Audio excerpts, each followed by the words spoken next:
Kaget dene praptaning sun gawe kaget ing atimu ngono Tanjung. Lah nggih wong kula niku rasa lho Kang Mas Patih Sida Paksa ngendikanipun panjenengan mutus. Apa ya pangkling marang suaraku? Pangkling wong suarane jenengan ki adose swara Kyai Keseleng ngoten niku lho. Ora becik. Kok ora becik bojo Patih kok pangkling marang bendarane. Boten ngaten swanten panjenengan ki benten kalih padatan. Niki kok panjenengan dumugi mriki wonten napa-napa sajake wonten sing ketinggalan. Kaya-kaya yen to kowe takon aku tekan Taman Kepatihan Kaputren kene kuwi jamak lumrah. Nggih. Ning mangerti ya Sri Tanjung. Wonten napa? Yen to aku teko kene kuwi bakal nilakake sih rasa katresnanku kanggo sinipun lan kasimpen sak suwene telung windu Sri Tanjung. Mangke riyen to sik nyuwun sewu to jenengan ajeng pripun nilakake rasa katresnan lah kalih sinten lho ana papan kene Kaputren Kepatihan kene mung ana kowe lho Tanjung ya mesti jamak lumrahe kuwi kanggo kowe. Nyuwun sewu nggih sinuwun napa boten kantuk panjenengan nggih pirsa piyambak kula menika Tanjung sampun kagungan garwa lho. Kang Mas Patih Sida Paksa kok ya karo Patih mosok garwane Patih ajeng dhewe. Apa ya kowe ora pengin yen to kowe bakal tak sandingake ing sisihku dadi prameswari apa ya ora pengin munggah derajat kalawan pangkatmu Sri Tanjung. Mboten kula dados garwa Patih sampun kepenak kok Derem. Nyawang bemper mucing maraya kuping marpara. Aku demok-demok lho mengke nek ditukani Mbah Lasimin lho. Oh sik kene. Kula menika sampun gadah bojo lho. Gusti menika jenengan jejere kratu kok ya marahi kok mosok demok-demok pokok bukan kok kringnya ngoten lho. Ning semenika anak kula wonten mriki Gusti. Ngene Tanjung. Aku demok-demok to. Papan kene ora ana wong liya kejaba. Enak menika katarak nggih. Wonten mriki Kyai kathah ora nek. Iki jroning Taman Kaputren lho. Para nayaka kabeh ning jaban benteng lho. Mung aku ngalawan kowe ateges iki ora ana wong ngerti yen to awake dhewe nindakake sing ora-ora Tanjung. Maksudé ngene Tanjung. Kowe gelem apa ora? Mboten. Gelem apa ora Tanjung? Mboten. Tak paripaksa, tak alus kowe ora kena tak rada paripaksa kowe kudu gelem ya Tanjung. Gelem ya Tanjung. Mboten nggih. Timbang tak rada paripaksa mengko kowe mundhak lara. Sakmenika mboten purun kula nggih mboten purun lho Gusti. Tanjung mangerti ya. Yen to katresnanku wis sinimpen marang kowe sak suwe-suwene Tanjung. Mula gelem ora gelem kowe kudu gelem Tanjung. Sakniki mboten purun kok mboten purun jenengan sing gandrung kula mah gandrung. Ora bakal aku gandrung kowe iki Tanjung. Pripun kok? Entek suaraku. Sing sinuwun siwah dikrama. Jenengan ki jejering ratu sesembahan lho. Piye Tanjung? Mboten balas simen jenengan apa mesa-mesa mawon lho, Mbak. Mengke tak kandhane njing Kang Mas Patih Sida Paksa. Kowe bakal ngandhakake ning mangerti ya Tanjung. Sadurunge yen to kowe ora gelem nampa katresnanku, tegese kowe mbalelo marang rasaku Tanjung. Ya. Mboten ateges balelo nanging menika mboten lumrah lho. Loh, ora perkara lumrah. Yen to kowe ora gelem nampa katresnanku sadurunge kowe wadul marang bojomu, aku kan bakal adul-adul dandang tak unekke kuntul tak unekke dandang Tanjung. Mboten ngaten lho. Kita nama Tanjung. Mas Patih Sida Paksa.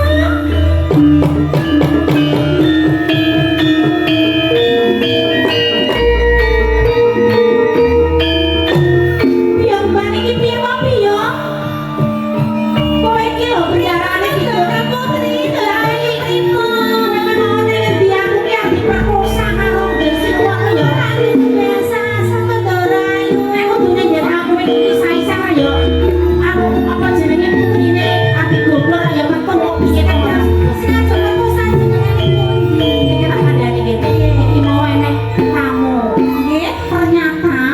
nggih? Tamu.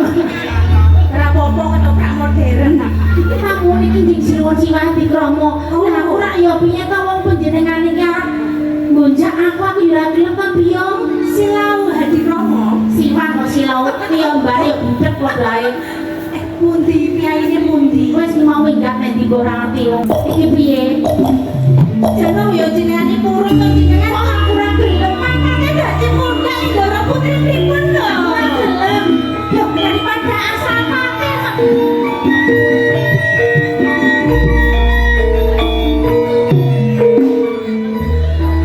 Kamas pate sida paksa kok ya ora kondur-kondur ta ya. Wes tak angkane pirang-pirang dina lho nganti aku kaya ngene kok ya ora teko kene. Kamas pate saja. Tok tok tok tok tok.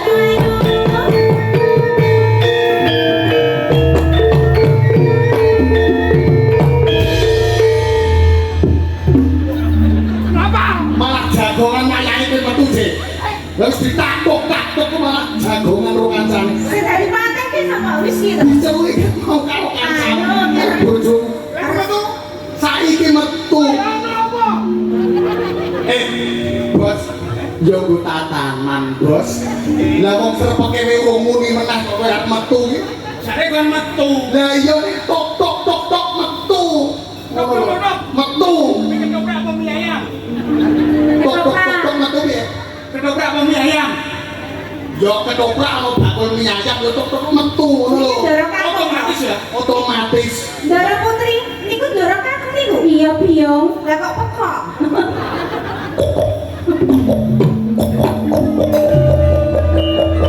Ayo kok.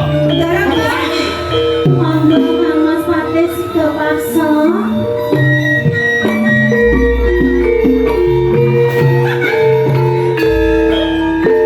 Biyong.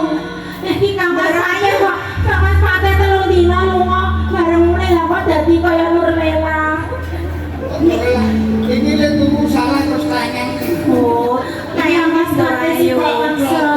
Mak dia apa? Lah jenengan ki mboten mangertos kula sakdaune panjenengan tilar ki kahanan ngalam donya nika lho. Mosok kok ratu Sinuwun arep grumut bojo patih lho. Lho, Jenengan napa mboten keras? kowe yo ora gelem. Ya mestine mboten gelem wong kula pilih panjenengan Kromo kaya. to. Iki lho garwane Kok jenengan aku gelem usaha piye to? piye to jenengan Kula menika sakdaune panjenengan tilar, menika Sinuwun Siwati Krama menika wonten keputaran ajeng tresna kula ajeng gonjak kula. Lah kula ya geman to. Gelem mong. Kok gelem pripun to, nek Mas? silem jenengan harus arep rabi karo sapa? Iki Panjenengan yo kados ngoten gombane yo gatelen yo. Ora lek gatel ora. Lah pripun? Ganti rasa. Ngene lho. Sriune. Lah kok ya kok Tanjung. oh ayo Sriuning mampir ke Sri Tanjung ya. Oh nggih nggih nggih. Kancane kok nggih. Pripun kan, Mas? Ngene lho Sri Tanjung. Sri Bonggo. Kale garwane boyo sing mesra to ndara jenengan kan pedak mboten kepangi kok sing mesra kan ndara ki lho. Kaya roman-roman nek ada Kok dadi sing birahi? Kok dadi sing birahi mbane yo, Kang Mas? Sajake selaingin ya. ini napuk. Kang Mas, saestu kula mboten tumindak napa-napa. Ora percaya. Kok mboten percaya pripun memang persani rak sing Kowe mau wis didemok-demok karo Sila Adi Kromo. demong nang tanganipun kula lampi di Subasa. Nanti kowe kok nang pecah siji. Pun dilap kok, pun dilap tenan. Terus Tangange kula kan mboten purun nggih punya sing jarak menika Sinuwun menika. anu dek ndara putih wae ya mapan dek. Lho. Mapan kok. Biar bang, aku mbak tujuan to. Lho ki aku kok ewu banget pripun to ndara kok aku ewu piye iki lho. Sing tak bilani sapa terusan. Kok dadi kaya ngono to piye? Ya jenengan ayo gelem ta mati makan. Aku ora gelem. Sik. Lah kowe dihukumi guru PKK udah. Untuk masa itu warisan. Ning aku nyawang. Nyawang pripun? Nyatane kowe bareng tak tinggal. Nggih. Mesti kowe nglakoni dendak karo Sidoarjo. Mboten. Mrikane panjenengane sing pengin bawa ini kali kula. Ning kula saestu mboten. Mari batin. Ana sing ngomong sampe kowe karo Sidoarjo. Ngeten mawon, panjenengan mboten saged ngendikanipun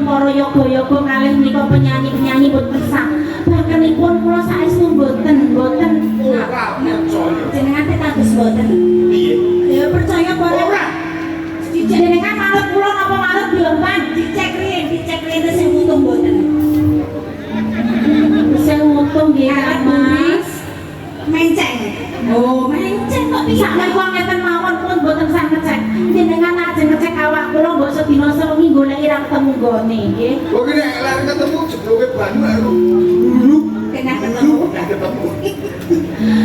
Kang Mas Pati Sito Takso. Piye? Sakniki ngeten mawon, menawi kula menika saestu tumindak sedeng. Menawi jenengan merjaya kula darahe anggota amis menika ateges Sri Tanjung tumindak culika tumindak sedeng. Nanging menawi kaperjaya darahipun Sri Tanjung menika anggota wangi, kula menika lari batin tresna panjenengan boten tumindak menapa-menapa Kang Mas. Oke. Kok oke aja dipateni to rai kok jenengan iki aja dipateni to. Ora apa-apa piye kanggo nandhangne prasetyaku. Dadi ben panjenengane Kang Mas Pati Sito Takso menika percaya. Nek kowe wis tak pateni, kowe ora iso urip neh lho. Ning bedhe kowe tak pateni separo iki lho.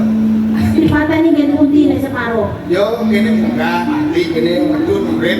Ya mongko nek panjenengan aku ora salah bakal urip maneh Kang Mas. Nek gandane mampu, Maneh aku tumindak sedeng. nek gandane wangi.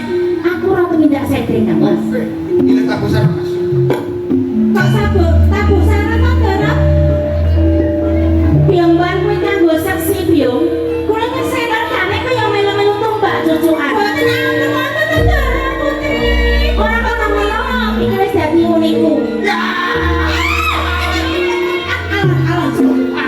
Nek kenapa Dara kok Kebablasan. kenapa jane? Jadi pateni ibuku. Ibuku. Iki bener ya. Aku yo hari meneh. Simbok Dara ayu. Aku ora kepikiran. Ada. Saiki ngene, ora usah dadak do nangis. Monggo Kang Mas. Dara jenengan ge tega. Teko. Wis berkhianat. Berkhianat. Piye man?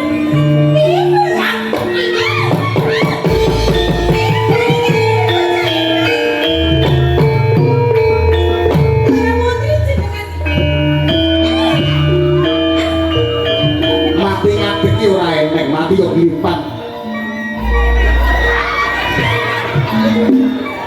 Ban. Ban. Dara kok pripun ta jenengan kaya tega karo garwane jenengan. Anu sik. Mati kok kurang kene ya. Oh sik. Iki ono biawak iki. Kok biawak ribet to. Dara kok menake kok ayo menake sik. Masane to aku yo ora kuat nek akale. Iki nek ngene iki malah koyo pelampung. Aku ora kuat kok Dara kok. Iya. Jenengan balik. Aku Mbak mau tolong Mbak Kakung ini nang balik niku. Anu Dara Putri kula Mbak Kakung iki pripun?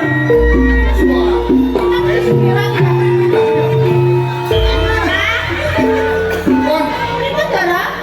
Anu nyuwun sewu, Mbak. Pun jenengan boten bayake iki ning bayake Mbak Putri mawon. Nek bayake iki tom-tomen. Mbak, iki Dara Putri kula ngemesake mosok nggih meninggali ngenten Mbak, iki. nek upamane, Mbak. Enten to ngeten iki ben ae dinapake. Pripun Mbak Kakung? Ini cari-cari gitu lho, Mbak. Jolmu. Padake. Dara Kakung, Eh. jenengan tanggung jawab lho. Tanggung jawab Iki itu. mau ketene iki terusan prisen ning ndi? Terus? Iki kudu diaku ayo. Ah, yo. Mbak, ini jenengan semeter bukan kok. Kene ane iki. Mabutore niki. Nyamang saya, Mbak. Yo niki digeret bareng-bareng. Mbak, mangkeret Mbak mang lempake lekar Mbak. Iya. Iya. Mbak, nang percaya wong golek duit iki rekoso. Wong bote golek duit iki poe lho, Mbak. Nih, Mbak tinggal-tinggal. Iki pocasi lagi ra bisa kok. Jangan lupa kita bawa dia dulu anak-anak dia dulu ya. Aku yang pun iki nek pamane anake ro putune delok ora gumoh. Oh, iki wau wis cetro kleru pun kula pateni. Nggih, saniki jenengan amburiye mau nanti kali Dara Putri mau menawi agondone mambu. Berarti dia salah. Malah Nek dandane wangi, Nggih. berarti dhewe ora Ora salah. lakon. Nggih.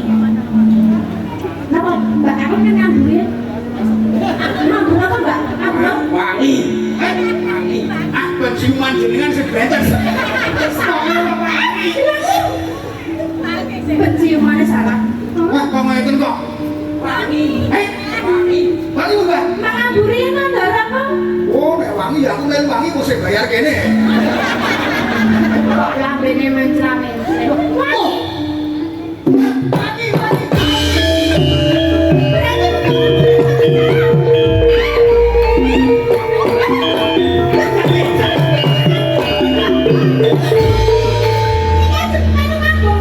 Iki Ajeng numpak mboten, Mbak.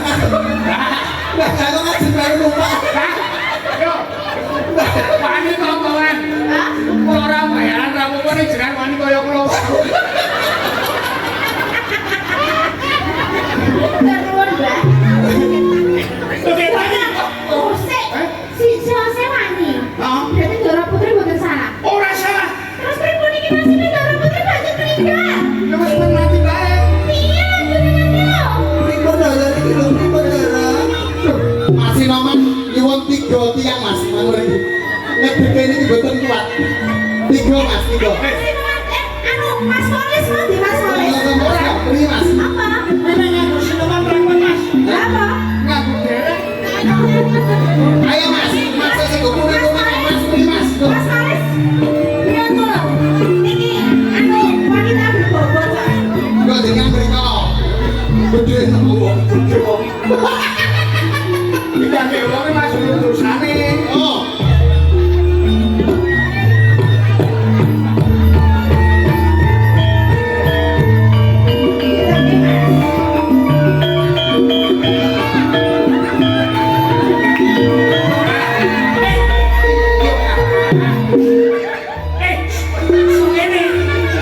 Sing eling kok.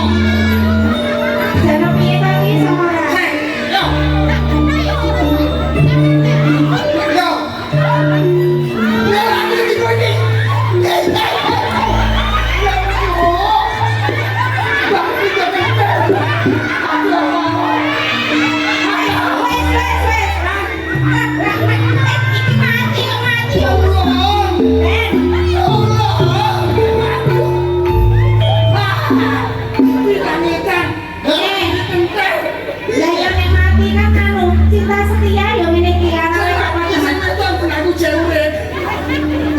Ya wong wis iso ngadeg kok mambruk meneh. Lah nopo? Dingin-dingin kok. Aduh. Pak. Iki lho mending sakit po. Mas, ayo Mas, kuat iki. Oh, jenengan nggih. Ayo, Mbak aku dia waduh. Mbak, lu yo ditangane, Mbak. Mas, iki nek sing nangek aku ra wong akeh ya ora kuat ngateke. Ya sih, tolong Walah, cembut diri ora umum. Ya. Wis to lah. Lah. Kaya ngono ki to lah. Lah. Pak ini nyetek. Wes.